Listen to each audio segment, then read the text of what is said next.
My name is Pam Chandor. I'm the Global Vice President for Social Business Sales. Social business is a trending topic in the business world. What is your description about the social business? So social business is taking the tools, the technology, and the culture that have grown up in the commercial web, in what we call social media, and applying those best practices to business, to make business more effective, to help employees be more productive, to have better relationships with customers, and to support your constituency or your citizens better. What is the opportunity for Turkish organizations and large enterprises for social business? Oh, the opportunity for Turkey is great. It is similar to and even better than anywhere else in the world. As Turkey grows and takes its position in center stage in the world economies, Turkey needs to become more efficient, more competitive, take advantage of new technologies and tools that are available, and social business offers this opportunity. So, would you please explain us about the IBM's point of view in social business? Absolutely. So in 2013, the chairman of IBM, Ginny Rometty, announced that there would be 4 large initiatives that IBM would align with because they bring the most value to our customers. And one of those is social business. And so this means that social business is not one offering from IBM, it is not a single product or even service, but it is a combination of the software, the hardware, the services, our research, and all of our capabilities to support our customers in this area, because we feel that there's such a big opportunity for our customers to gain value. You're going to create value different. And what did I mean by that? I'm going to assert that the social network will be the new production line. In a company, in an entity, I don't mean in a consumer alone world. In a social enterprise, I will also assert that your value will be not what you know, it'll be what you share. And that is a very different paradigm.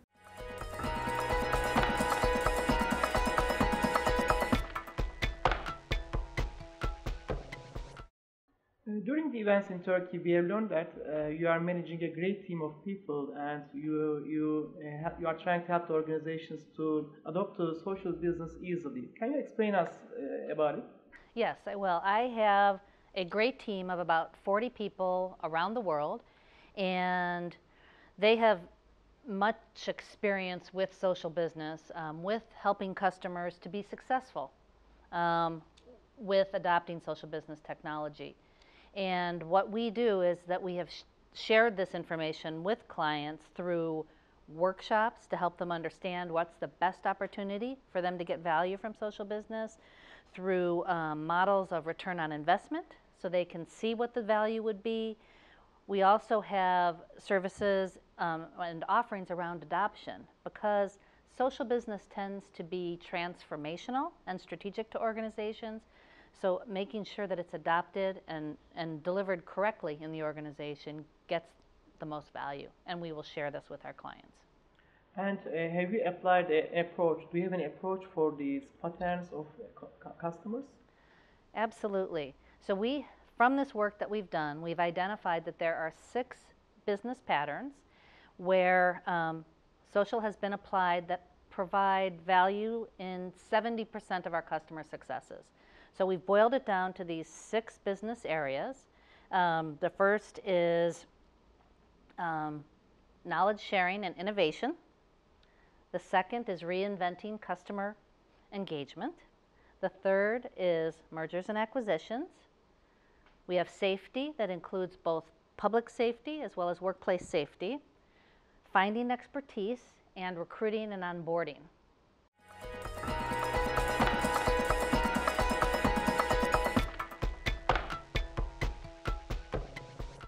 In these patterns, which do you think are more applying to Turkish organizations, as far as you see within 3 days here and in the events that you apply?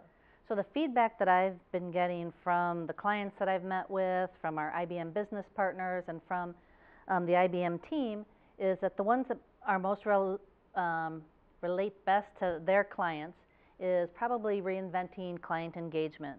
There is a lot of work going on in the Turkish economy to rewrite websites to make them more engaging. There's a huge movement to using mobile technology, and so these provide this customer engagement mentality. There is a missing part in Turkish companies. They believe that they have huge social base, but they are not related with the operations. It's something, a marketing part, marketing play they are doing. They are having more than 1 million followers in Facebook, but it's not related with the organization or sales or marketing efforts of the company.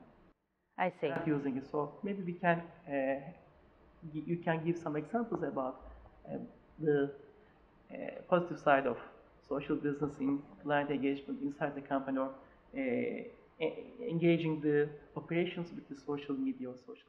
Okay. So the opportunity, as IBM sees it, is social media is really a channel for the organization to reach their clients where they are. And the opportunity then is to reach the clients through, for instance, a Facebook page or Twitter, but then draw them in to their own internet site, their own website, and engage with them there. And in that way, the client will spend more time if the site is social, and they will then tend to become more loyal to that client. They will spend more money and less likely to go to a competitor. So there's a few areas of this pattern that we've seen people use, and one is digital sales. And by digital, we mean it doesn't have to be only your website. You could be interacting via mobile phone or other channels, like I even mentioned social media is another channel. There's also B2B sales, so business to business and interacting socially. And then the third is digital customer support. So this might be one area where people think of social as social media, but within your operations you have call centers that do customer support, and how do we make those call center representatives more effective leveraging social? Which leads us perhaps to another pattern, which would be finding expertise. Would you please tell us some different cases that you are facing in customer engagement? I have a really interesting story. It's about the Dallas Children's Hospital in Texas, which is in the U.S. It's the fourth largest pediatric hospital in the U.S. And they use social media with the families of the sick children.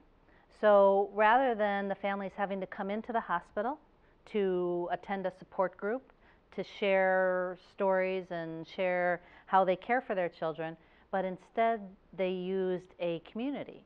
So in the middle of the night, if a mother or father weren't sleeping, they could go onto the community for support and talk with other community members. So it was a really nice way for the hospital to support the families of the sick children.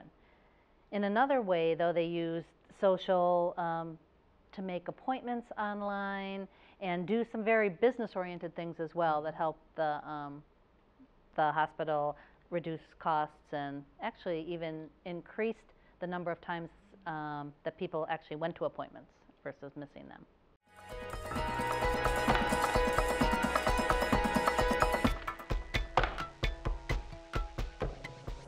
While a customer service rep is on the phone with a customer, they need to solve that customer's question or problem very quickly.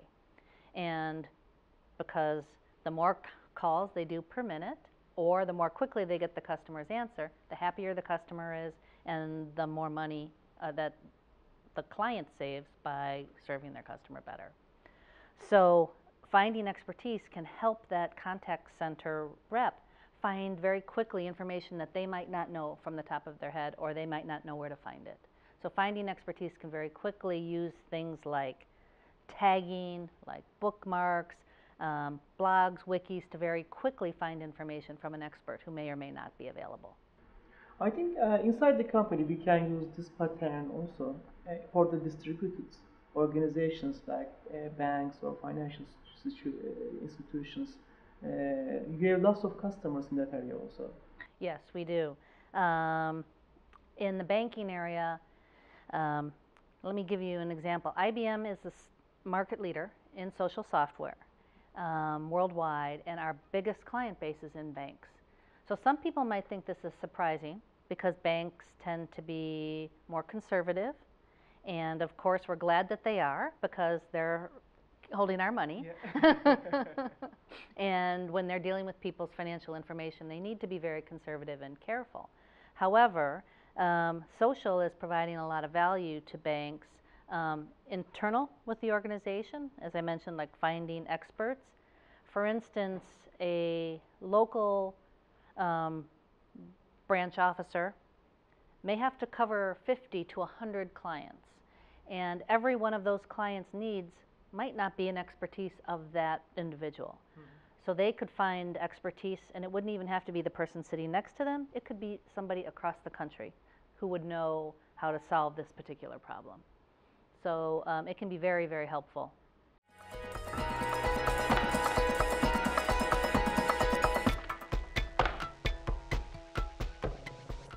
Yeah, and as the competition increases, I think innovation is a good point for companies to invest in.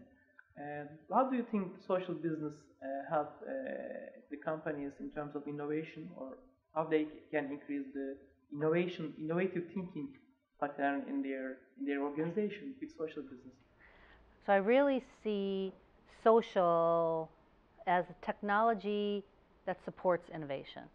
A lot of people will talk about innovation, but they forget the part that there's technology that can support that, help that, amplify innovation. I'll give you an example. There's a customer of ours by the name of Cemex. They're a building supplies manufacturer. They make cement, and they're based in Mexico. However, they're a global organization. And through the use of communities and sharing information, they brought to market their first globally sourced product of ready-mix cement with more than 600 contributors in a quarter of the time that it normally takes them to bring a product to market. And this is from using expertise from people all over the globe, because there's different materials in different places, and they make different cement in different places. So this way allowed them to make a cement that they could sell globally. So social business, this is the good use of social business in the healthcare. Yes. And also this is the good use of social business in the NGOs. Yes. So two different businesses and very similar uses. Yes, exactly. Now I have another story about helping to save lives, but also it's knowledge sharing and expertise location with the Chilean Red Cross organization out of Chile, of course. So in the past, when the Red Cross would go respond to a natural disaster or an emergency situation, most of their processes, their records, were manual. So it was very difficult sometimes to get the right type of aid to the disaster, the right type of person who could help. So once they automated with a cloud solution for social, they were able to share this data. They were very quickly able to put the right aid, the right materials, the right people there to respond to the disaster. But one of the great benefits was they were able to share records quickly. And so rather than it taking 2 years to find missing persons, the time went down to 2 weeks. And there's a doctor from the Boston Children's Hospital, Dr. Burns, and he launched a project called PICU, or the Pediatric Intensive Care Unit. And what that was meant to do was to put care techniques, different lectures, videos online for doctors around the world to help save children. But he had this idea that came to him from two sources. He was watching his son play on, it was either a Nintendo or a PlayStation type of game, where he realized that his son was playing on a team of people from around the world that he had never met before, but they were collaborating to win against a different team of players and to score more points on the video game. And he thought, well, this is really interesting that all these people can collaborate around the world to solve this problem. And then he was watching the Masters golf tournament online and saw the winning putt, and then it gave you the opportunity to use an avatar for you to try to make the putt on the computer. So all of a sudden 2 and 2 came together, and he contacted IBM because he said, how did you do that on the Masters? Because IBM runs that website. And what he did then, because he will do these, he's an expert in a certain area, and he does operations on children, and doctors come from around the world to try to watch those operations to see how he does it.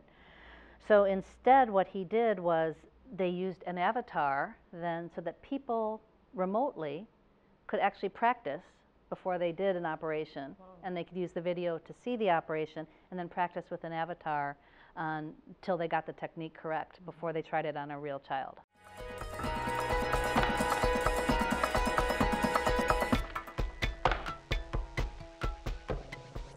Especially in the businesses where safety is important, I think like the one in cement business.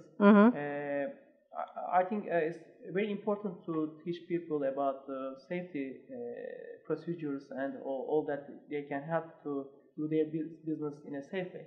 Exactly. So workplace safety is something that social can help to minimize disruption to your business and make sure that people are safe. And CEMEX actually does this through a unique way of using video.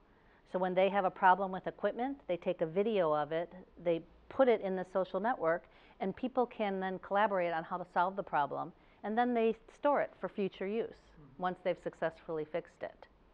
Another example that I really like for workplace safety that I think a lot of people can relate to is from McDonald's in South Africa.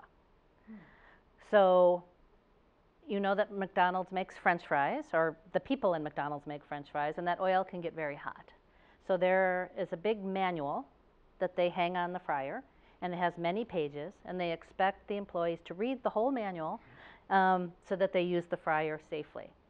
So there was a young man in South Africa, 18 years old, and he said, this is silly. I will show you how to make the French fries. So he took a video of himself using the fryer correctly and very safely, and he uploaded that video into the social network of McDonald's. And now it's become a standard training video, much more effective than reading a 100-page book.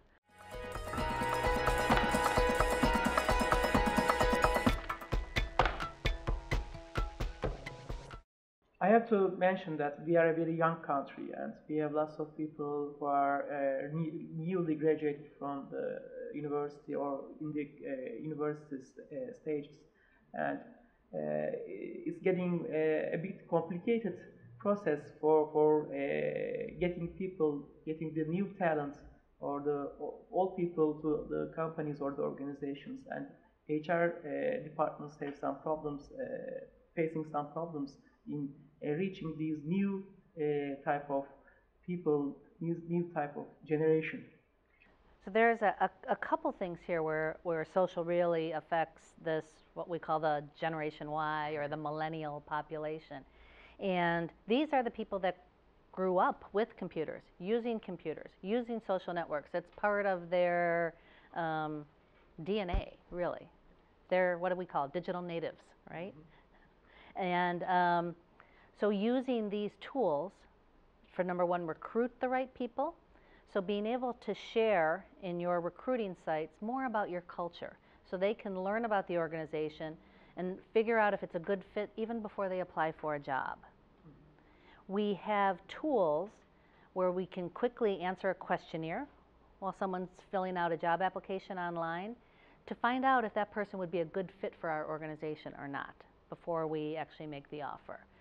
So these type of social tools can make sure that you recruit the right people, and when you recruit the right people who are going to fit into your culture well, they will stay longer and you will retain them as an employee.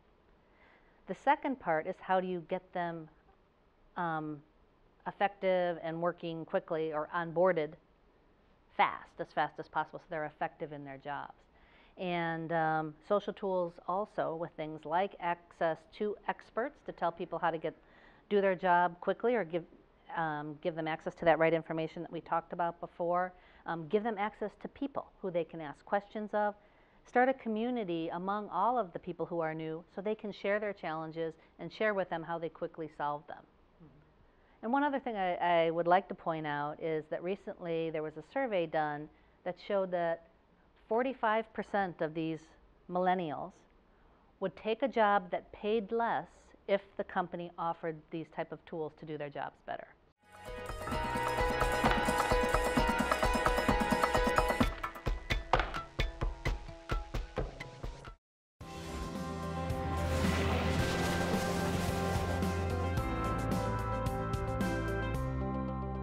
Dr. Burns told his story at IBM Connect on stage, and there's many other fascinating stories like this and many other customer case studies. So I'd invite everybody from Turkey to please come to IBM Connect in January in Orlando. It's a 5-day event, and there's lots of good information, lots of good people to meet, lots of things to learn about social business, about smarter workforce, and about collaborating.